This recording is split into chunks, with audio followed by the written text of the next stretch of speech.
Hey guys, welcome back to the channel. Today I want to take a look at this really cool looking new brushless 4x4 buggy by ZDRacing. Now let me grab the box sitting down here, lean down. Here is the box. It is the DTK-16 for 1/16 scale. Looks like it has some LED lights on here. This is the first time it'll be a maiden run on this buggy, but really excited. You know, I've won some ZDRacing stuff in the past. They always make really cool looking RC, very inexpensive with brushless motors and such, but you know, it can be a little hit and miss. Some of the ZD stuff at times, you know, they've been notorious for having some, you know, differential issues in some of the earlier stuff, but you know, the smaller stuff like this tends to be pretty reliable.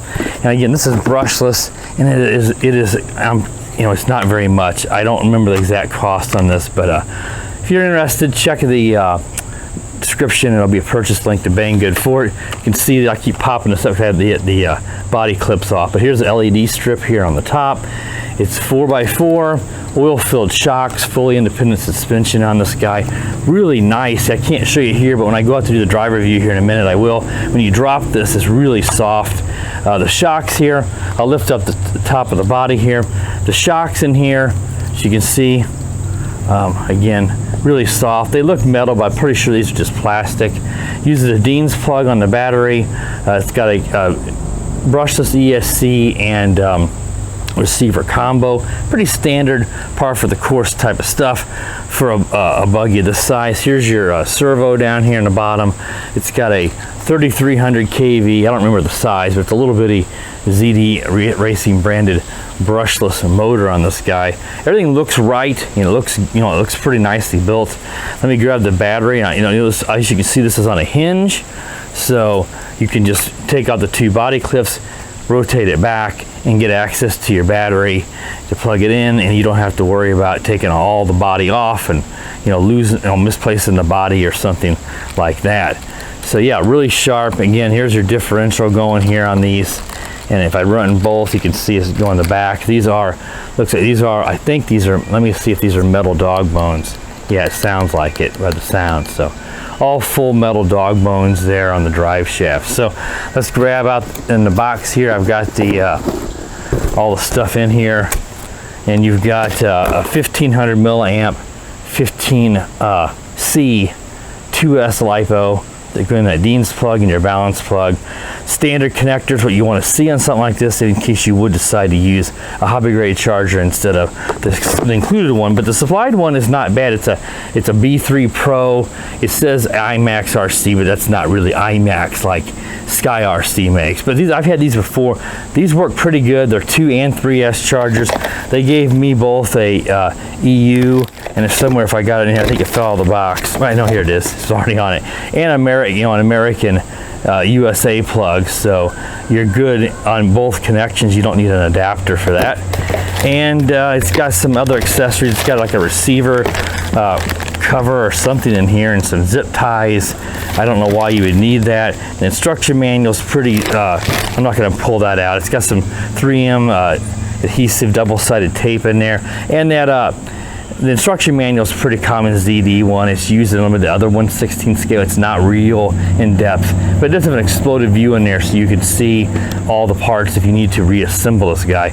And then here is your controller, pretty standard ZDRacing, and I've seen this on HBX. It uses 2 batteries that go into it vertically on the bottom here. I'll show you guys there, and you know, we'll see how this works. I've got one HBX one like this, and it works really, really well with the 2 batteries like this. But some of the other ones can have a really short range on the other design. I'm hoping this one's going to be pretty good. It does have an auxiliary button here, which I don't think is used. We'll see. Maybe I guess I could control the lights or something if they have that. I didn't see it mentioned in instructions. Your steering trim, and you got it looks like your throttle trim there. It says speed switch. I don't think that's going to be like a dual rates. And then you've got a steering reversing, which you shouldn't need to use on this, but in case the servo was plugged in wrong, then you could, you know, flip it around. The direction and your on and off switch. So yeah, that pretty much does it for this guy. Again, I have a purchase link to this guy in the video description.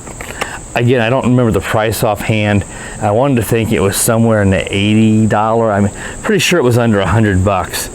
I hope it still is, at least. These prices can change on this Chinese stuff quite easily, but you know, for a brushless, this, I really want to get my hands on this because that's a really good price. I do like the ZDRacing stuff, so I wanted to see how this guy does.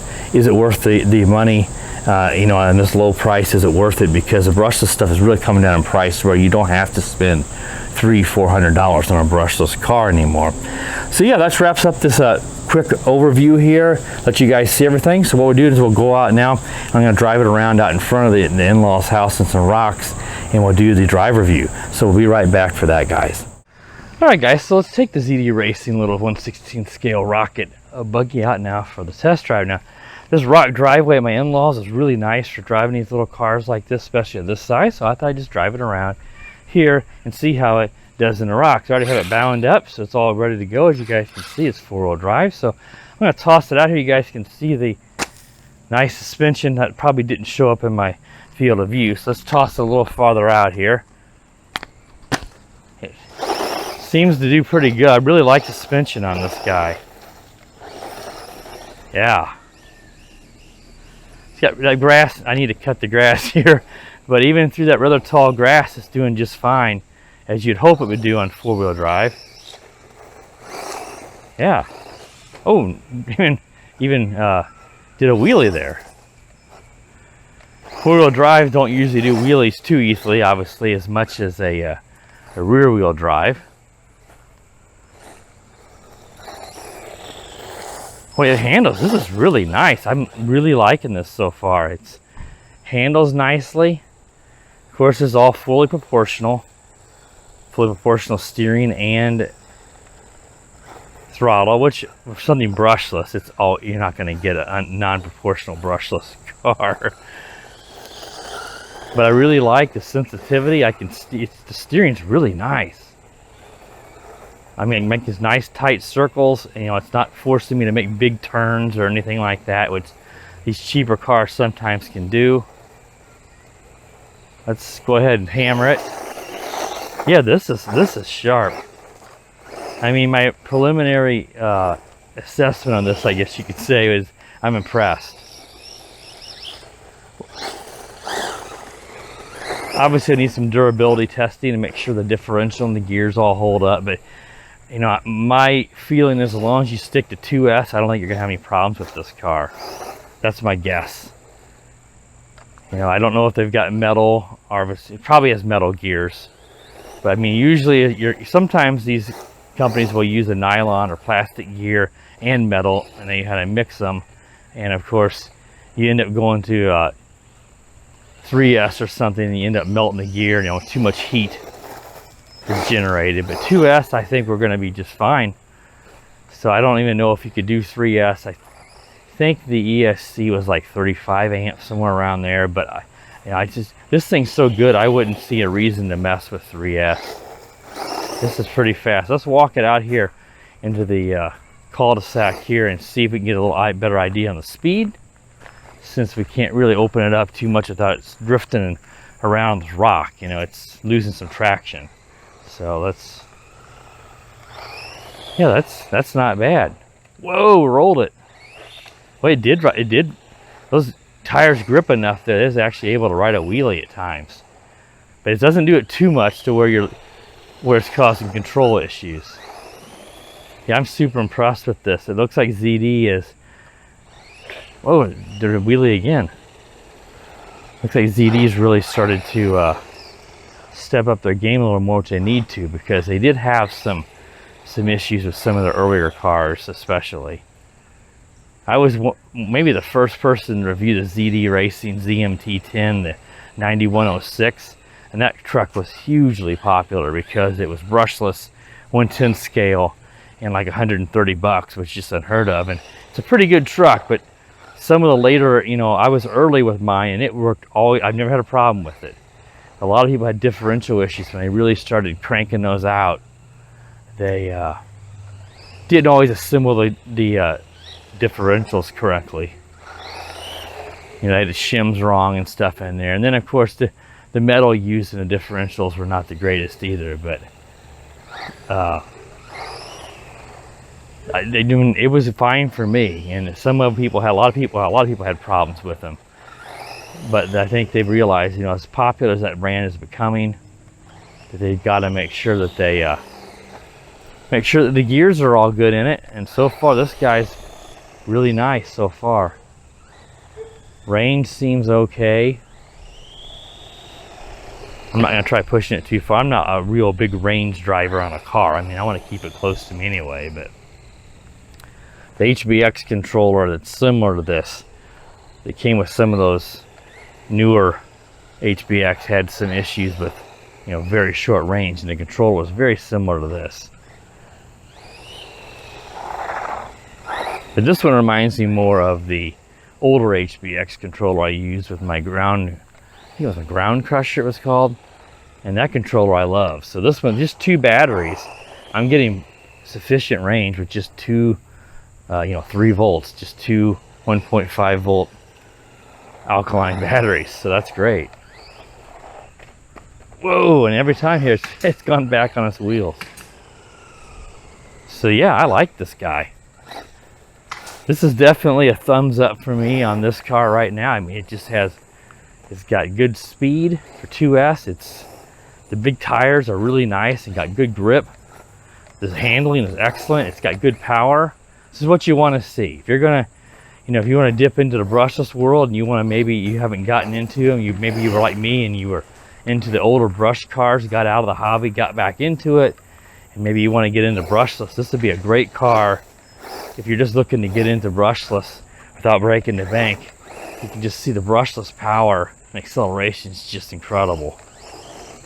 Or if you're looking to maybe pick up a car for a teenager, or maybe even someone as young as 11 or 12, you know, you don't want to go too young on this car because it does have pretty good speed. A younger kid may just slam into stuff, and of course you hit stuff hard if you're going to break something. So yeah, this thing's got good speed. Again, I think it's great for a teenager or someone just getting into the hobby. It looks great. Those lights, I mean, you take this thing out in the evening or even when I drive it at night, that LED strip light's going to look great. Of course, it looks really cool now, but being that it's still, you know, early afternoon here, you know, it's not showing up so much. Now that does look like this. I did have as you probably saw, that a light kind of went out and came back in. Now it's working. So there might be a slight short in that one LED light. And it's all going fine now. So if I tap it, it's working fine now. That's kind of strange. But anyway, this is really cool. I really, really like this. Again, if you're interested, there's a purchase link to this down in the description. If I get any coupons from Banggood, I'll be sure to include them. But if it's still in the price range I think it was, this is almost a steal. If you go to your local hobby shop, you can't buy a Traxxas, or, you know, they're not going to have these brushless inexpensive. It's going to be really expensive stuff, which is really good. I'm not putting any kind of blame. You know, their Traxxas, all that stuff's great, but it's going to cost a lot of money. So maybe you're someone who's on a budget, or you're someone who is not looking to spend that kind of money. This would be one I would consider, as long as you're okay with waiting. You know, it may take you a month to get this from China if you're here in the United States. All right, guys, that wraps up the review of the little brushless 1/16 scale rocket 4x4. Be sure to subscribe to the channel, click the bell so you know when I do upload new videos. And as always, guys, have a wonderful day. The power of the dark side.